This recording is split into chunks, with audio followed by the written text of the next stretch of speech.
Hello everyone, स्वागत है आप सबका ज्ञान मंत्रा पर। गाइस, क्या आप भी यूजीसी नेट या यूपीएससी या अदर स्टेट एग्जाम की तैयारी कर रहे हैं तो ज्ञान मंत्रा पर आपको ज्योग्राफी से जुड़े हुए सारे concept with map, with explanation, with concept clear होंगे। गाइस, अब तक हमने पढ़ा था भारत के भौतिक प्रदेशों का वर्गीकरण। आज हम पढ़ेंगे भारत का ड्रेनेज सिस्टम। भारत का ड्रेनेज सिस्टम क्यों? क्योंकि हम कभी भी नदियों को पढ़ने से पहले भारत का ड्रेनेज सिस्टम पढ़ना बहुत ज़रूरी है।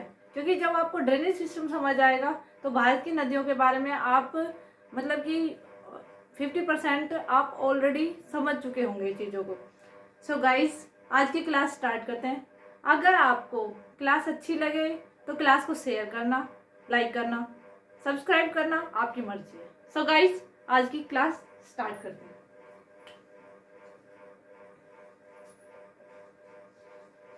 भारत का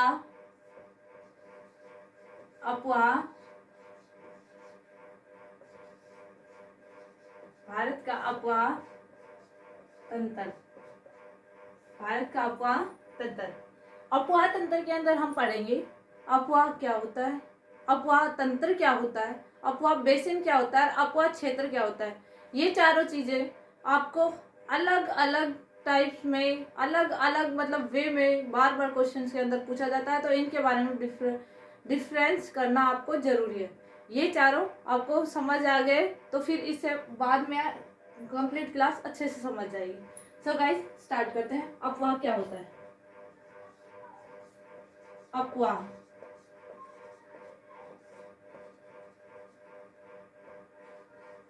भूस्थल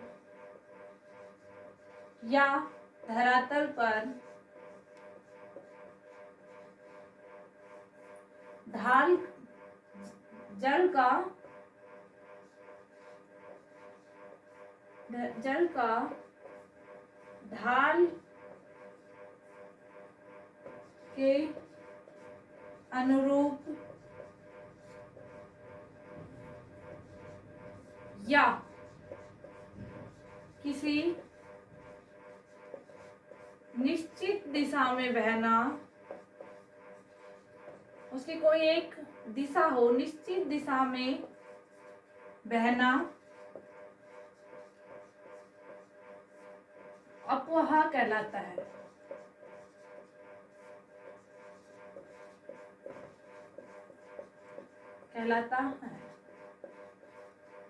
गाइस, यहाँ पर एक बात बताना चाहूंगी, अगर आप कोई भी एग्जाम की तैयारी करें, कोई भी एग्जाम, जरूरी नहीं है नेट, यूपीएससी, कोई भी स्टेट एग्जाम, कुछ भी मतलब कि किसी भी चीज़ की आप तैयारी कर रहे हैं तो चीज़ों को नोट करना सीखिए, नोट्स बनाना सीखिए।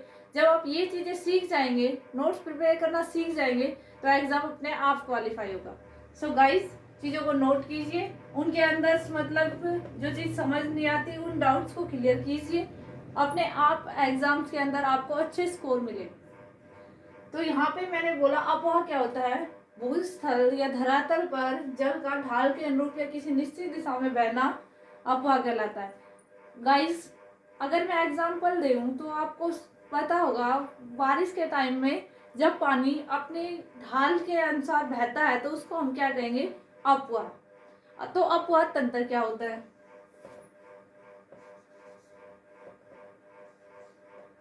अपवाह तंत्र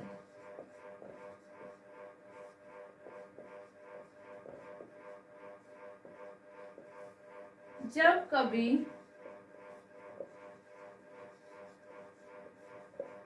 जल की छोटी छोटी धाराओं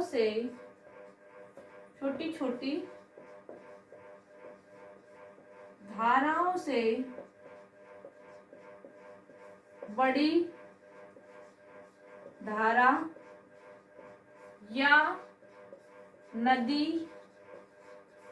का निर्माण अपवाह तंत्र कहलाता है। जब कभी जल की छोटी छोटी धाराओं से बड़ी धारा या नदी का निर्माण होना अपवाह तंत्र कहलाता है। एग्जाम्पल से देखिए, कभी भी कोई नदी का निर्माण एकदम से नहीं हो जाता कि भाई हाँ कहीं से एक सोर्स से सीधा पानी आ जाए। नदी का निर्माण छोटी छोटी धाराओं के मिलने से एक बड़ी धारा बनती है, और कुछ दो चार बड़ी धाराएं आपस में मिल जाए तो एक बड़ी नदी का निर्माण करती है।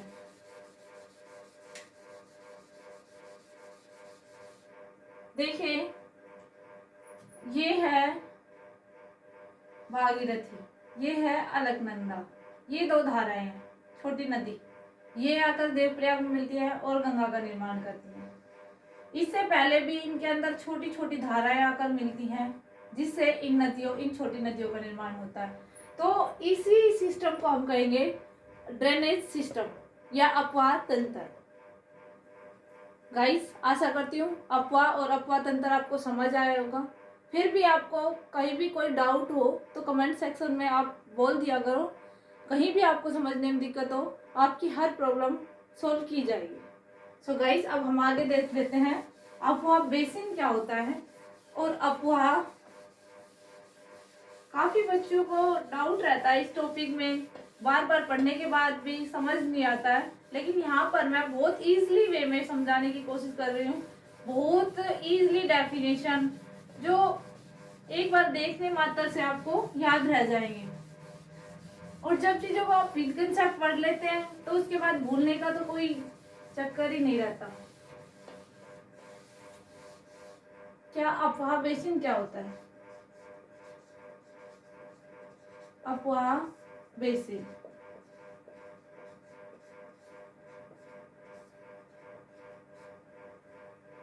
किसी जलधारा या नदी के आसपास का क्षेत्र, आसपास का क्षेत्र जहां भू जल स्तर उच्च पाया जाता है,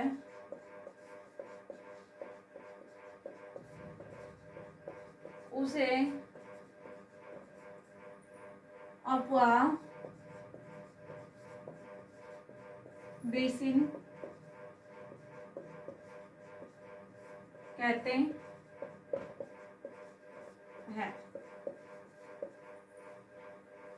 क्या कहेंगे?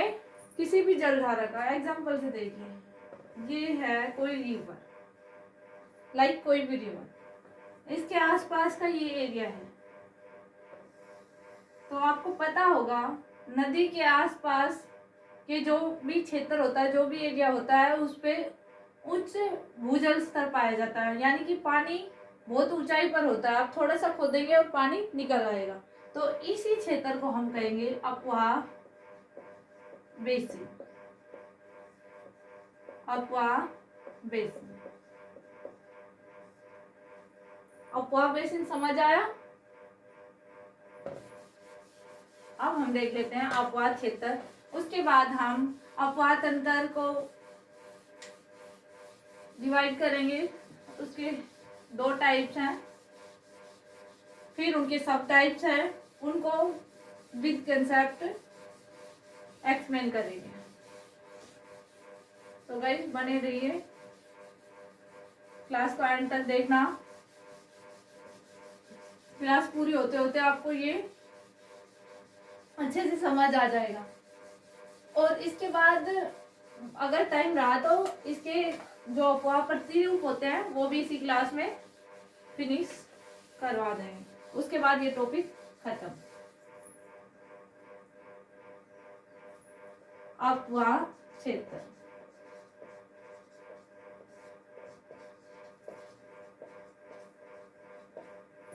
किसी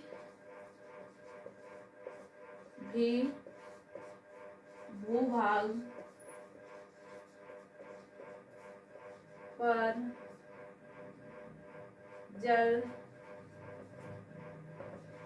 का बड़े स्तर पर जलधाराओं के रूप में बहना और एक बड़ी नदी का निर्माण करना अपवाह क्षेत्र कहलाता है। देखिए गाइस, कुछ चीजें डेफिनेशन से क्लियर ना हो तो वो डायग्राम से क्लियर हो जाती है, इसलिए हर डेफिनेशन के बाद मैं डायग्राम बना रही हूँ, उसके बाद चीजें क्लियर हो ही जाएंगी। फिर भी नहीं होती तो आप कमेंट सेक्शन में देखिए। ये देखिए, ये है गंगाली, इसमें रामगंगा, गोमती, घाघरा, गंडक, इधर से यमुना, सोन और ये महानंदा, ये जो नदियां अगर मिल रही हैं एक मुख्य नदी के अंदर, तो ये पूरा जो भूभाग है ये कहलाएगा ड्रेनेज एरिया या अपवाह क्षेत्र। इतना समझ आया होगा। अब हम देखते हैं अपवाह तंत्र के प्रकार। अपवाह तंत्र कितने प्रकार के होते हैं और इसमें इनमें मतलब कि कौन सा प्रकार की अपवाह तंत्र उत्तरी भारत में पाया जाता है, किस प्रकार का अपवाह तंत्र प्रायद्वीप भारत में पाया जाता है, इसको भी साथ साथ देखते चलेंगे।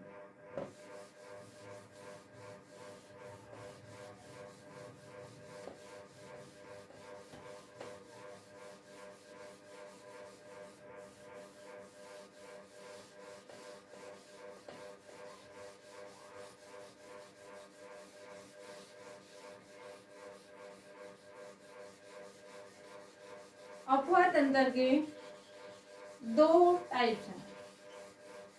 कितने? दो। फर्स्ट है अनुगामी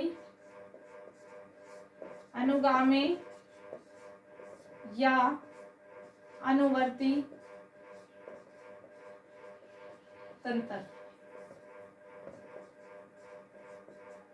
और सेकंड क्या है? अवनानुवर्ती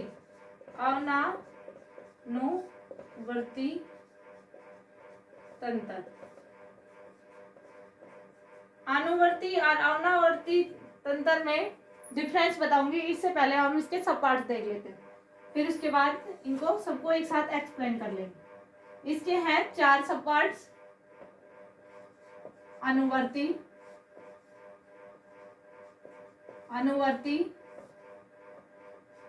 परवर्ती,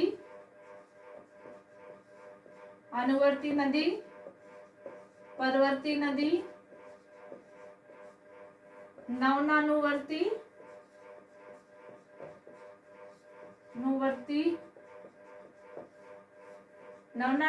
नदी, और लास्ट है प्रत्यानुवर्ती नदी। ठीक है, इसके 2 पार्ट्स हैं: अध्यारोपित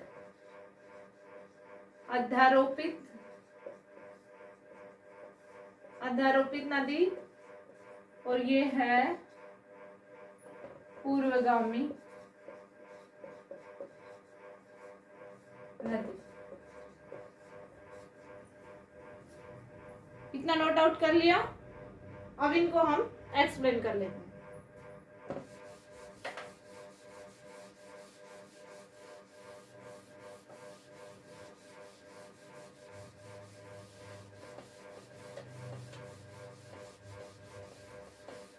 देखिए इसकी डेफिनेशन, ये नदी तंत्र किसी निश्चित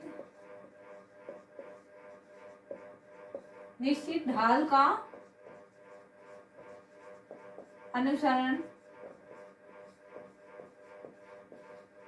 करता है। क्या लिखा मैंने? ये नदी तंत्र किसी निश्चित ढाल का अनुसरण करता है, मतलब ढाल के अनुसार जल बहता है इसके अंदर। और ये है, ये नदी तंत्र किसी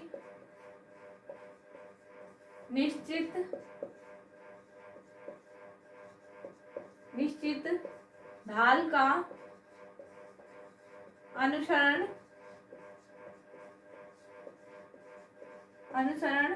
नहीं करता।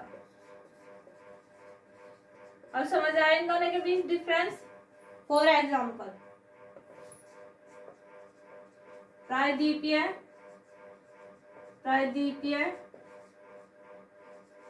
भारत की नदियां।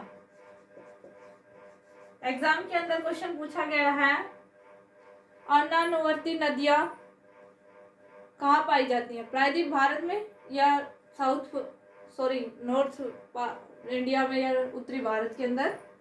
और ये होते हैं एग्जाम्पल, हिमालय की नदियां किसी विशेष ढाल का अनुसरण नहीं करती हैं। समझ आया?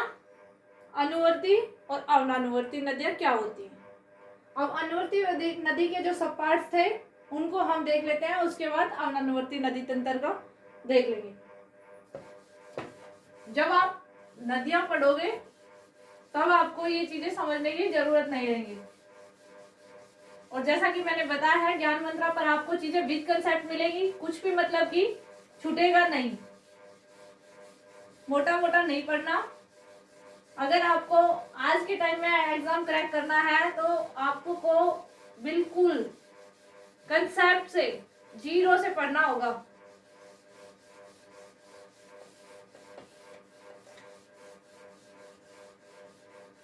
और यहाँ पर आपको वो टॉपिक्स भी मिलेंगे जो आपको बुक्स के अंदर भी नहीं मिलते।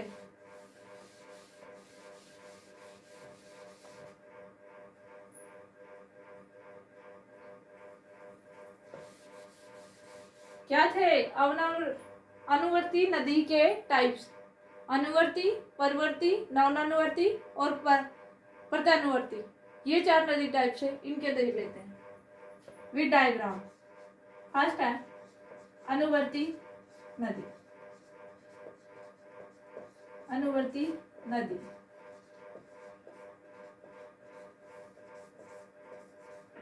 ये एक मुख्य नदी होती है जो ढाल का अनुसरण करती है। ठीक है। सेकंड है परवर्ती नदी।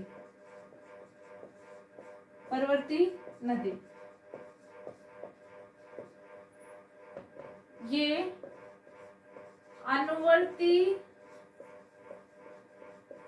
अनुवर्ती नदी की सहायक नदी होती है जो अनुवर्ती नदी में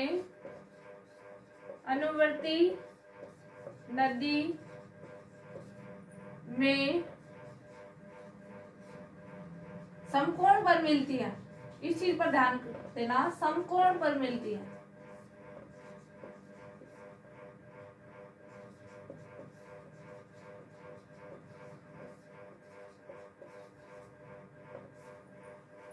ये अनुवर्ती नदी की सहायक नदी होती है जो उसको अनुवर्ती नदी को समकोण पर काटती है, समकोण पर मिलती है। देखिए डायग्राम में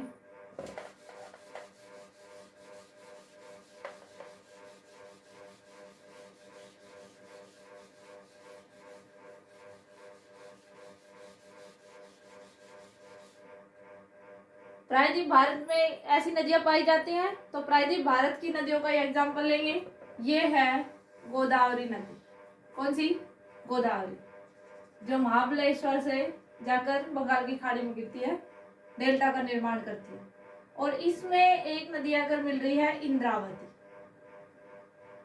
एक वृद्धगंगा, एक पेनगंगा। ये नदियां इस पर समकोण में आकर मिलती हैं। तो ये तो क्या हो गई? अनुवर्ती नदी। मुख्य नदी है, ढाल के अनुसार बह रही है, अनुवर्ती नदी। और ये जो समकोण बनाकर इसमें मिल रही है, ये हो गई परवर्ती नदी। परवर्ती नदी।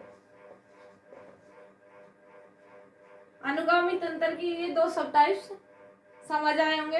अब दो और बच गए, कौन से? नवनानुवर्ती और प्रत्यानुवर्ती। उनको भी समझ लेते हैं।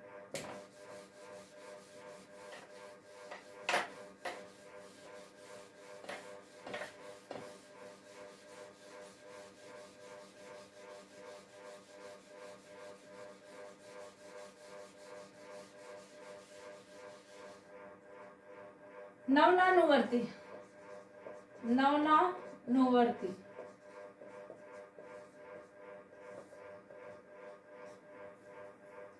ये परवर्ती नदी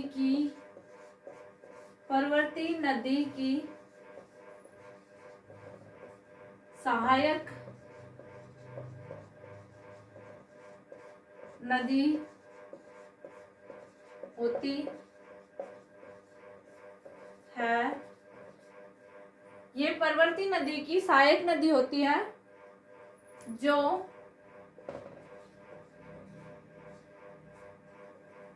अनुवर्ती नदी की दिशा में बहती है। डायग्राम से समझ आएगा। अनुवर्ती नदी की दिशा में बहती है।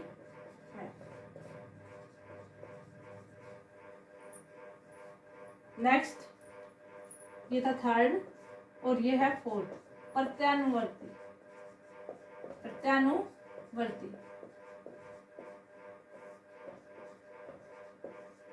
ये एक ऐसा टॉपिक है, अगर समझ में आए तो ये बहुत बोरिंग टॉपिक है, और समझ आए तो बहुत इजी टॉपिक है।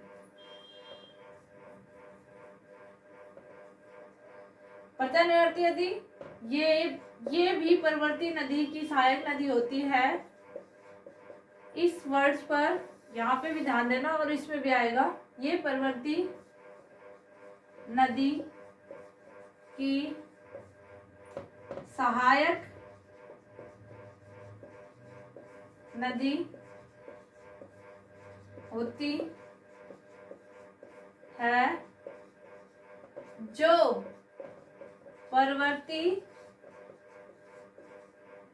अनुवर्ती नदी की विपरीत दिशा में बहती है। जो अनुवर्ती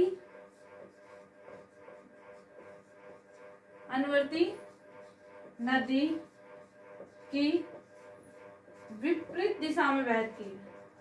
विपरीत दिशा में बहती है।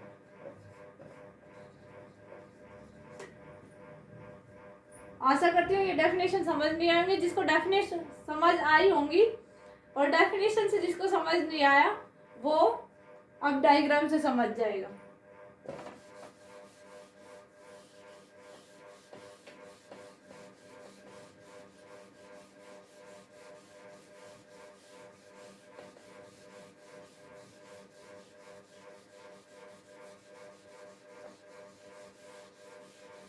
देखिए, ये है कोई मुख्य नदी, अनुवर्ती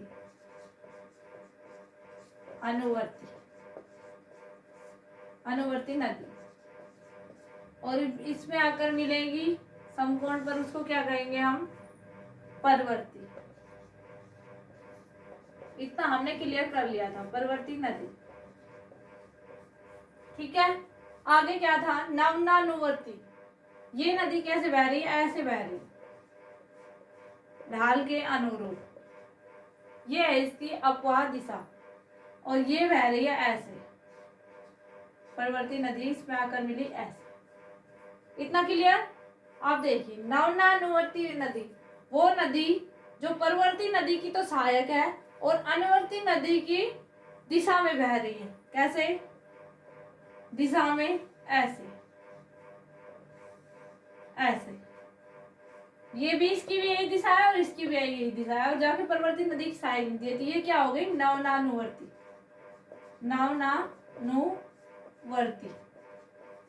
अब समझ आया, नवनानुवर्ती। और प्रत्यानुवर्ती क्या था, है तो परवर्ती नदी की सहायक नदी, लेकिन अनुवर्ती नदी के विपरीत दिशा में बह रही, विपरीत दिशा में ऐसे, ऐसे आकर परवर्ती नदी मिल रही है। ये तो बह रही है ऐसे, ये बह रही है ऐसे, तो इसको कहेंगे प्रत्यानुवर्ती, प्रत्यानुवर्ती नदी। अब आ गया समझ अनुगामी तंत्र। अनुगामी तंत्र के 4 सब पार्ट्स अच्छे से एक्सप्लेन करके मैंने समझा दिए। अब हम पढ़ लेते हैं अवनानुवर्ती नदी क्या होती है। ये तो हमने डेफिनेशन में क्लियर कर दिया था। अवनानुवर्ती नदी वो होती है जो ढाल का अनुसरण नहीं करती। तो उसके भी 2 सब पार्ट्स हैं, उनको भी देख लेते हैं। कौन से थे उसके सब पार्ट्स, अध्यारोपित नदी और पूर्वगामी नदी। और ये कौन सी नदियां हैं, हिमालय की नदी तंत्र। अध्यारोपित नदी, अध्यारोपित नदी,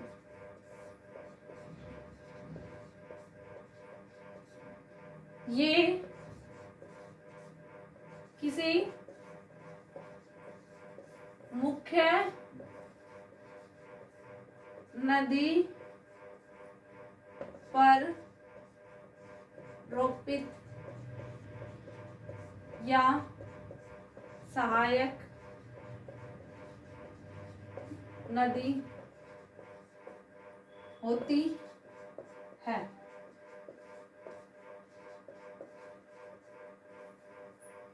कैसे, ये उत्तर भारत की नदियां थी, ये है गंगा और ये है यमुना। तो यमुना क्या है, एक अध्यारोपित नदी जो गंगा की सहायक नदी है और उस पर रोपित है। गंगा में जो भी नदियां मिलेंगी, रामगंगा, गोमती, गंडक, घाघरा और भी बहुत सारी नदियां जो गंगा के अंदर आकर मिलती हैं, वो गंगा की सहायक नदी है। अब आपको एक चीज में डाउट हो रहा होगा कि ये भी मुख्य नदी में आकर मिल रही है, तो ये परवर्ती नदी क्यों नहीं हो सकती। तो मैंने डेफिनेशन के अंदर क्लियर कर दिया था, परवर्ती नदी वो नदी होती है जो मुख्य नदी पर समकोण पर में आकर मिले, लेकिन ये समकोण में नहीं मिल रही है। इसलिए एक तो ये ढाल का अनुसरण नहीं कर रही है, दूसरा ये समकोण में भी नहीं मिल रही है, तो ये अध्यारोपित नदी है। ठीक है, इतना समझ आया। अब देख लेते हैं पूर्वगामी नदियां। पूर्वगामी नदी क्या होती है।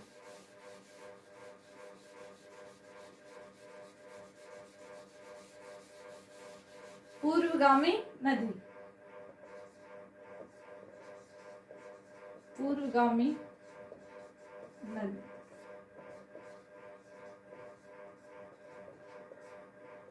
ये नदी तंत्र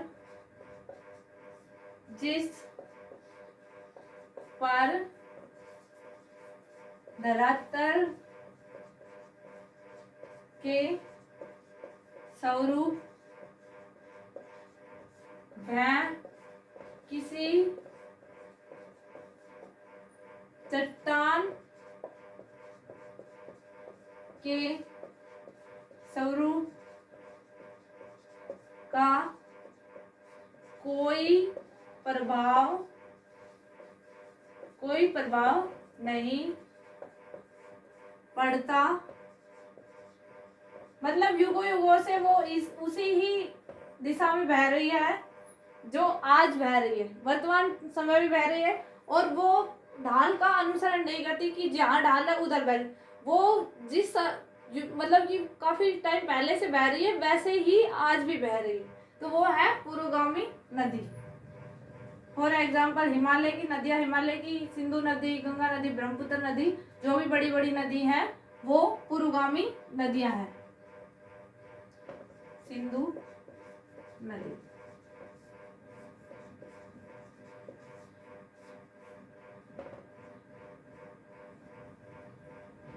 आशा करती हूँ गाइस आपको अपवाद अंतर के दोनों टाइप्स अच्छे से समझ आए होंगे। अगर क्लास अच्छी लगे तो क्लास को शेयर जरूर किया करो अपने फ्रेंड्स के साथ।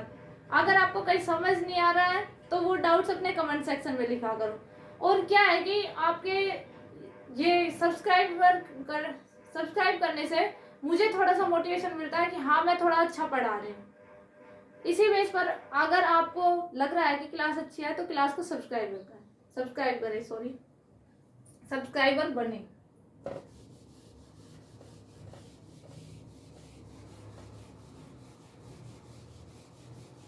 अब हम पढ़ लेते हैं नदी प्रतिरूप या अपवाह प्रतिरूप।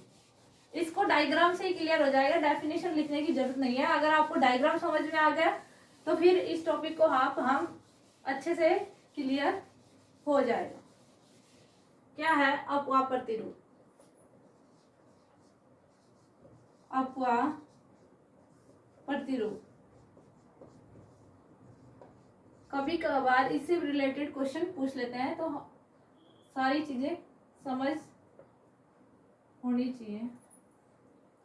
फर्स्ट है वृक्षाकार प्रतिरूप। वृक्षाकार प्रतिरूप देखिए यहाँ पे ये है गंगा और इसमें बहुत सारी नदियां आकर मिल रही हैं। साउथ से भी गंगा, सोन और भी छोटी छोटी नदियां मिलती हैं।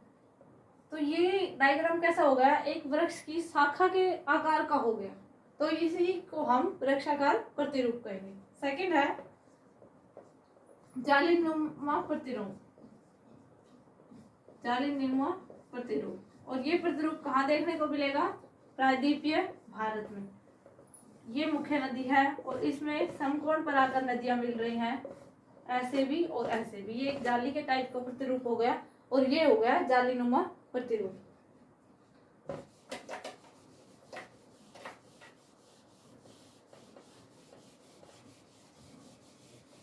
नेक्स्ट है आर्य या अपकेंद्रीय प्रतिरूप। आर्य या अपकेंद्रीय प्रतिरूप। केंद्रीय प्रतिरूप, अपकेंद्रीय प्रतिरूप ये क्या है? जब मैं भारत के पठार पढ़ा रही थी उस टाइम मैंने पढ़ाया था कि सतपुड़ा की एक पहाड़ी है मैकाल पर्वत, और मैकाल पर्वत की सबसे ऊंची चोटी है अमरकंटक, और अमरकंटक से निकलती है 3 नदियां। कौन सी? सोन, महानदी और नर्मदा। तो जब किसी भी पर्वत या किसी एक स्थान से नदियां अलग अलग दिशा में बहकर जाएं तो उसे कहेंगे हम आर्य प्रतिरूप। ये है नर्मदा, उसमें मैंने बहुत अच्छे से एक्सप्लेन करके समझाया हुआ है। नर्मदा, सोन और ये है महानदी। ठीक है, और ये प्रतिरूप समझ आया। सेकंड है फोर्थ है अभिकेंद्रीय प्रतिरूप। अभिकेंद्रीय प्रतिरूप। अभिकेंद्रीय प्रतिरूप ये अभिकेंद्रीय प्रतिरूप यानी कि किसी झील या पोखर या तालाब में या किसी छोटे ओशन के अंदर, छोटे महासागर के अंदर नदियों का ऐसे अलग अलग स्थान से आकर मिलना या गिरना, ये कहलाता है अभिकेंद्रीय प्रतिरूप। और इस टाइप की नदियां कहाँ पे मिलेंगी? मरुस्थलीय भाग में। मरुस्थलीय एग्जाम पर